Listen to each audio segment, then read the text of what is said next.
Saint Joseph's Workshop. Saint Joseph and the Creative Will of God by Saint Beldomere. To progress in faith, you must invite the creative will of God. If you are trying to feed a landscape with water from a river, you must creatively make trenches or tubing to allow the water from the river to shower the land. You must view your faith like St. Joseph's Workshop, where instead of producing the same repetitive projects over and over again, you work on new projects and with new tools. Little by little, your knowledge and equipment improve, and with every new challenge, your skills as a carpenter are sharpened.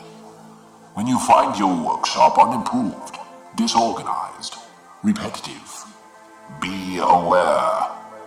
Those are the symptoms of regression.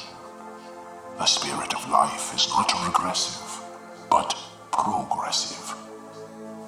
Your workshop should invite challenge and allow you to go beyond what you are used to, for your sake, for others' sake, and for God's sake.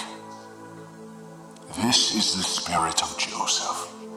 A humble, progressive, patriarchal spirit, eager to foster the creative will of God in a tiny workshop in your soul, made infinite with the presence of Jesus Christ, our Lord and King. Thank you for listening, and remember, be transcendent to each other and extraordinary to all.